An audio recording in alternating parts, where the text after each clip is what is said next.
हिंदू तो हमेशा खतरे में रहता है। प्रधानमंत्री हिंदू है फिर भी खतरे में, राष्ट्रपति हिंदू है फिर भी खतरे में, सारे मिनिस्टर हिंदू हैं जब भी खतरे में, और ज़्यादातर राज्यों के मुख्यमंत्री हिंदू हैं जब भी खतरे में, सारे गवर्नर सब हिंदू हैं वो सब खतरे में, IAS PCS जज सब हिंदू हैं जब भी खतरे में है, ठीक है ना।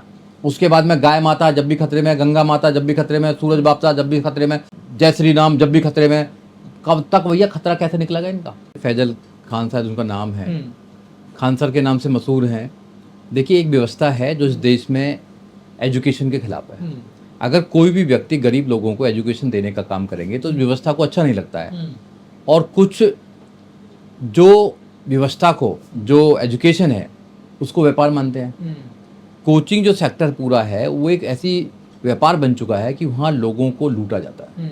गरीब बच्चा अप्रोच नहीं कर सकता है, कुछ चंद घराने के जो लोग हैं जो अमीर हैं वही बच्चा वहाँ पर कोचिंग ले सकते हैं।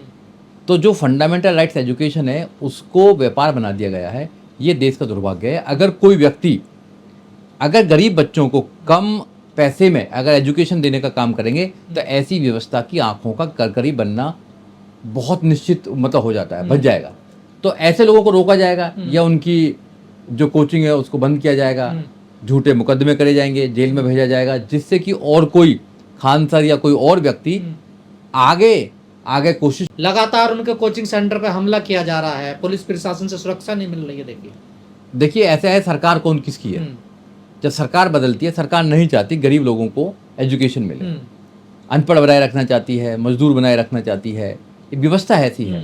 अगर उस व्यवस्था में कोई मुस्लिम समाज का व्यक्ति या दलित समाज का व्यक्ति या OBC समाज का व्यक्ति या मानव प्रस्थ वाला कोई व्यक्ति अगर एजुकेशन देने का काम करेगा, फ्री एजुकेशन देने का काम करेगा, तो उनके पेट में दर्द होता है जो लाखों करोड़ों रुपया लेकर एजुकेशन देने का। आपकी नज़र में सही काम करते हैं खान सर? नहीं, अगर कोई भी व्यक्ति गरीब बच्चों को एजुकेशन देने का काम कर रहा है तो बिल्कुल अच्छा काम कर रहा है। आप खान सर के साथ हैं? जो सरकारों का काम है, अगर कोई व्यक्ति कर रहा है तो बिल्कुल सही काम कर रहा है। आप खान सर के साथ हैं? बिल्कुल, मैं हर उस व्यक्ति के साथ हूँ। खान सर छोड़िए, मैं उन लाखों करोड़ों लोगों के साथ हूँ जो लोग देश में बदलाव करना चाहते हैं एजुकेशन के माध्यम से या और भी किसी माध्यम से बदलाव करना चाहते हैं। तो हमको ऐसे लोगों के साथ रहना चाहिए, सपोर्ट करनी चाहिए। और खान सर ने कौन सा अपराध कर दिया भाई? कोई अपराधी आदमी है वो? अरे सुरक्षा कर्मियों से कहकर उन्होंने गोली चलवाई है ना। देखिए अगर अपनी सुरक्षा में अगर कोई सेल्फ डिफेंस में अगर अपनी रक्षा के लिए गोली चलाता तो बिल्कुल अच्छी बात है।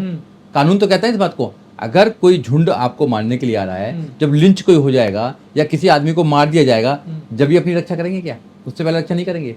जो वीडियो देखी जा रही है उन वीडियो में देखा जा रहा है कि कुछ चंद लोग, गुंडे किस्म के लोग उनके वहां पर आक्रमण कर रहे हैं उनकी कोचिंग पर। अगर उनके सुरक्षाकर्मी क्यों रखे गए? क्यों रखे? डांस करने के लिए रखे गए क्या? अगर कोई उनकी जान पर कुछ अगर हमला करता है या उनके इंस्टीट्यूट पर कोई हमला करता है तो उसको रोकने के लिए रखे गए। गंभीर धाराओं में मुकदमा दर्ज हो गया है। मुकदमे तो सब होते ही रहते हैं, मुकदमों में कोई प्रॉब्लम नहीं है। शायद हाईकोर्ट ने बेल भी दे दी है। मैं आपके चैनल के माध्यम से कहना चाहता हूँ, कुछ चंद लोग हैं जो मास्टरमाइंड हैं, वो नहीं चाहते कि कुछ टीचर लोगों को फ्री एजुकेशन दे। और वो भी चिल्ला कर बोलते हैं कि मैं फ्री एजुकेशन दे रहा हूँ। चिल्ला कर कहते हैं कि मैं गरीब लोगों को, जिनके पास में खाने तक भी लिए नहीं है, उन लोगों को फ्री एजुकेशन दे रहा हूँ। तो ये बड़ी बात हो जाती है। उनके पेट में दर्द होता है कि जो करोड़ों रुपए ले रहे हैं, लाखों रुपए ले रहे हैं, कोचिंग के नाम पर लाखों रुपए ले रहे हैं, जो पेपर लीक होता है उसमें उनके संबंध है।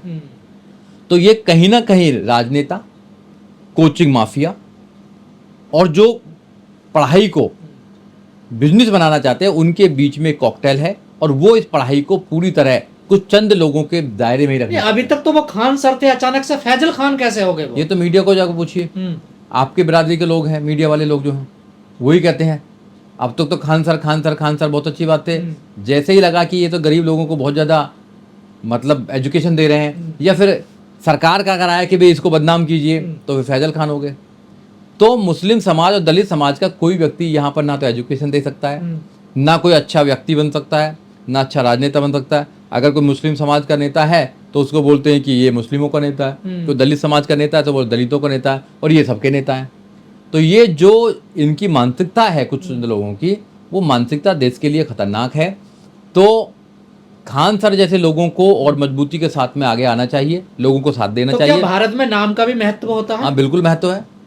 अगर आपका नाम अगर एक पर्टिकुलर जाति या धर्म से बिलोंग करता है तो आप यहाँ पर बहुत कुछ कर सकते हैं। और आपका नाम कोई अगर खान है या आपका नाम कोई अब्दुल है या कुछ है तो एक अलग पड़ता है, या टाइटल कुछ अलग है।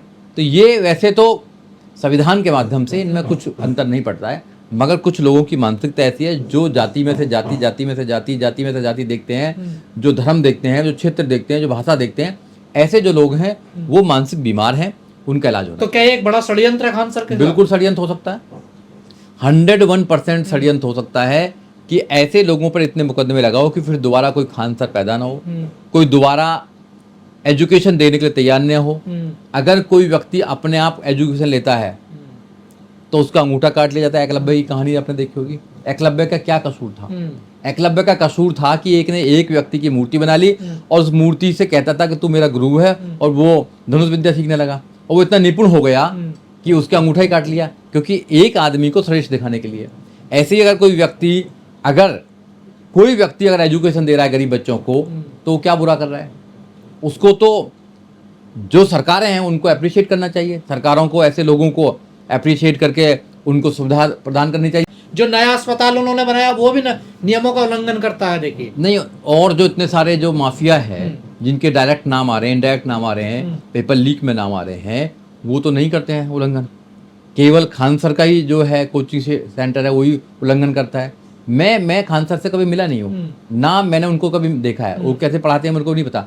मगर जो मैंने सुना है वो ये सुना है लोगों के माध्यम से, बच्चों के माध्यम से, कि गरीब बच्चे भी वहां जाकर अपनी पढ़ाई पढ़ सकते हैं, अपने आप को आगे बढ़ा सकते हैं। 90 रुपए फीस सर? 90 रुपया हो या 900 रुपया हो, इस जमाने में आपको लगता है 90 रुपए? मगर लोगों का स्वागत आना और अपना जैसे एक टीचर देख लेना, ये बड़ी बात है।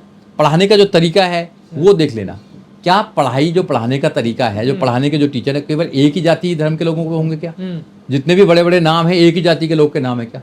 और पढ़ाते कुछ नहीं है, वो करोड़ों रुपया का घोटाला करते हैं। पढ़ाते नहीं है वो, केवल बकवास करते हैं। पढ़ाना कुछ नहीं है उनके बस की, ठीक है। केवल सपने दिखाकर मोटी फीस लेने का काम करते हैं। उनकी मोटी फीस उनकी दुकान पर डाका डालने का काम अगर कोई कर रहा है तो उनको लगता है कि डाका डालने का काम कर रहा है, तो उनको लगता है खान सर हैं, अभी विलेन है, इनको खत्म कीजिए, उन पर झूठे मुकदमे लगाओ। मुसलमान है इसलिए भी ज्यादा टारगेट? हाँ, बिल्कुल हो सकता है। देखो, इस देश में मुसलमानों को टारगेट किया जा रहा है, ये सच्चाई है, इसमें दो राय नहीं है। मुसलमानों को पूरी तरह से टारगेट किया जा रहा है। मुसलमान शब्द जहां भी आता है, मुसलमान का नाम जहां भी आता है, तो वहां पर कार्रवाई बहुत तेजी से होती है और उनके खिलाफ षड्यंत्र है जो सरासर गलत है। मुसलमान हो, मुस्लिम हो देश में, दलित हो, ओबीसी हो, जब तीन कोई भी होता है तो उनके खिलाफ ज्यादा कार्रवाई होने का काम करता है। मीडिया फरारी टीचर बता रही है, सीधा सीधा टारगेट कर रही है खान सर। मीडिया का कोई करैक्टर नहीं है इस देश के अंदर। मीडिया मर चुका है, सोशल मीडिया बचा हुआ है, उसके माध्यम से कुछ क्रांति आ सकती है। जो मेन स्ट्रीम मीडिया वो मर चुका है, खत्म हो चुका है, दलाल हो चुका है। उसका चौथा जो स्तंभ है, डेमोक्रेसी का चौथा स्तंभ है, वो खत्म हो चुका है। 3 टांग पे चल रहा है, वो 3 भी टांग कमजोर है। तीनों जो टांग है वो कमजोर हो चुकी हैं। डेमोक्रेसी को खत्म कर रहे हैं लोग, तो इनकी बातों पर जाने नहीं चाहिए। इनके जो भी चैनल हैं उनको देखना बंद करें, बॉयकॉट करें इनका। ऐसे जो ये है पत्रकार हैं, ये नफरतखोरी पत्रकार। अगर खान सर इतना अच्छा काम कर रहे हैं तो फिर विपक्ष को आप जैसे लोगों के साथ नहीं खड़ा होना चाहिए? हम तो साथ हैं, सब लोग साथ हैं। कहाँ विपक्ष की तरफ से तो कोई बयान भी नहीं आया। देखो, एक टीचर है, टीचर जो काम कर रहे हैं, कोई बहुत बड़ा मुद्दा तो है नहीं। टीचर काम कर रहे हैं, ऐसे लोग और पैदा करने चाहिए। खान सर के मैं कहूँगा केवल स्टूडेंटों को मत पढ़ाओ, अपने जैसे और भी स्टूडेंट, अपने जैसे और भी टीचर पैदा करो। खान सर का है, केवल एक खान सर क्यों रहे? हजारों खान सर क्यों नहीं बन सकते? हजारों लोग टीचर क्यों नहीं बन सकते? टीचर की ट्रेनिंग दो ना। आप बच्चों को पढ़ा रहे हैं, अच्छी बात है, मगर एक टीचर को देना चाहिए। एक खान सर मर गया तो खत्म हो जाएगा, एक खान सर को जेल में पहुंचा दिया, सब खत्म हो जाएगा। अपने होते हुए हजारों खान सर पैदा कर दें। मेरी आपके चैनल के माध्यम से एक ही उनको एडवाइस है, खान सर के हजारों खान सर के कोचिंग सेंटर में तो सैकड़ों टीचर हैं। देखिए सैकड़ों टीचर है, मगर उनके नाम तो है नहीं, कोई आता नहीं है, कोई मीडिया पर नहीं आता। खान सर ही मीडिया पे आते हैं। जब तक 1 मैन आर्मी है उसको खत्म किया जा सकता है। कोई संगठन अगर एक आदमी पे चल रहा है वो खत्म किया जा सकता है। कोई पार्टी एक आदमी पे चल रही है वो खत्म की जा सकती है। कोई इंस्टीट्यूट एक आदमी पे चल रहा है वो खत्म किया जा सकता है। वहां जब तक हजारों लोग पैदा नहीं करे जाएंगे, कितने हजारों लोगों को मारेंगे, कितने जेल पहुंचेंगे? तो ये समझना पड़ेगा लोगों को, जो सामाजिक लड़ाई लड़ रहे हैं या लोगों को फ्री एजुकेशन देना चाहते हैं, उनको सारी जिम्मेदारी अपने कंधों पर ना उठा ली जा रही है कि सबसे ज्यादा महान वही बनेंगे। उनको महान बनने की जरूरत नहीं है। रियल में उनको अगर कुछ करना चाहते हैं तो हजारों लोग महान बना रही है ना, तो हजारों लोग पैदा करें। वो हजारों लोग पैदा करें, लाखों लोग पैदा करें। तो हजारों लाखों लोग पैदा कर रहे हैं, नौकरी मिल रही है लोगों को। देखिए नौकरी मिल रही है, मैं क्या कर रहा हूँ? मैं सवाल कर रहा हूँ, अगर मैं वकील हूं तो मैं मेरी ड्यूटी है कि मैं हजारों वकील पैदा करूं, हजारों वकील बनाऊं। मैं सबके मुकदमे नहीं लड़ सकता हूं, मैं एक आदमी हूं, मैं सबकी ना परेशानी को दूर नहीं कर सकता हूं, हजारों लोग चाहिए उसमें। अगर मैं सबको एजुकेशन देना चाहता हूं और मेरा ये इच्छा है कि अच्छी एजुकेशन दी जाए, तो मेरी जिम्मेदारी सबसे पहले होती है कि बच्चों को पढ़ाने के साथ साथ में, तो उनके पढ़ाए हो तो लाखों लोग टीचर बन गए। मैं कब मैंने कर रहा हूँ, मैं नहीं मना कर रहा ना, मैं क्या कह रहा हूँ, मैं कह रहा हूँ कि उनको अपने जैसे लोग पैदा करने चाहिए। अगर अपने जैसे लोग पैदा कर दिए जाएंगे तो एक खान सर अगर जेल में जाएंगे तो हजारों खान सर पैदा हो जाएंगे, वो वाला वो होने चाहिए। तो वही तो स्थिति बिहार में हो गई है। तो सरकार जो है, सरकार फिर हिम्मत नहीं करेगी किसी भी इंसान के खिलाफ झूठी एफआईआर करके अंदर डालने की। हम एक इंसान को खत्म कर सकते हैं, विचारधारा को खत्म नहीं तो कर आपको लगता है आसान है खान सर की गिरफ्तारी? जिस तरह का वहाँ माहौल नहीं, है, आसान तो बिल्कुल लाखों नहीं है। बच्चे वहाँ कोचिंग सेंटर के बाहर इकट्ठे हो गए हैं कि पहले हमारी लाश से गुजरना होगा, कब खान सर की गिरफ्तारी होगी। शायद एंट्री प्रोटेक्शन उनको मिल गया है, क्वेश्चन के लिए चले गए, तो मुझे लगता है 20 गिरफ्तारी तारीख होगी। तक उनके हाँ, मुझे लगता है गिरफ्तारी होगी, नहीं होनी भी नहीं चाहिए, क्योंकि वो तो एक टीचर है, और टीचर जो है वो अपराधिक तो है नहीं बिल्कुल भी। लाखों लोगों को पढ़ा चुके हैं, लाखों लोगों को वो एजुकेशन देने का काम कर रहे हैं, और एक अच्छा भी काम ये कर रहे हैं कि वोकल है, बहुत ज्यादा बोलते हैं। वकील साहब, दो पक्षों में लड़ाई या कुछ विवाद होता है तो ऐसे हिंदू मुस्लिम का रंग क्यों दे दिया जाता है भारत में? इसलिए दिया जाता है क्योंकि सरकार को फायदा है उसका। सरकार जो है इस देश में हिंदू मुसलमान करके वोटिंग की फसल काटती है। ये सब जो है राजनीतिक है, आपको समझना पड़ेगा। और लोग ना सरकारों के हाथ की कठपुतली है, सरकार जैसा चाहती है वैसा बना लेती है। अभी मुजफ्फरनगर में एक व्यक्ति ने स्वेच्छा से अपना धर्म परिवर्तन किया, शामली में स्वेच्छा से धर्म परिवर्तन किया है, मलिक जो भी है, उस पर ही बवाल कर रखा है। अरे इस देश में मैं क्या पहनूंगा, क्या खाऊंगा, कहाँ मेरा विश्वास है, कैसा रहना है, मेरे को आज़ादी है ना 18 साल से ऊपर। जब मुझे 18 साल से ऊपर वोट डालने का अधिकार है, अपना प्रधानमंत्री चुनने का अधिकार है, अपना संसद चुनने का अधिकार है, अपना जीवन साथी चुनने का अधिकार है, तो मुझे धर्म का भी अधिकार होना चाहिए, जो कॉन्स्टिट्यूशन कहता है। मगर नहीं, गुमराह करके किया जा रहा है। मगर नहीं, अरे जो आदमी कह रहा है कि मुझे गुमराह नहीं करा, और किससे सबूत लोगे आप? गुमराह किससे? भाई मेरे के साथ में कुछ हुआ और मैं कह रहा हूँ कि मेरे साथ तो कुछ हुआ ही नहीं है, फिर मैं कोई नाबालिग थोड़ी हूँ ना। तो ऐसे ही अगर कोई व्यक्ति फ्री में एजुकेशन दे रहा है, देने दो उसको।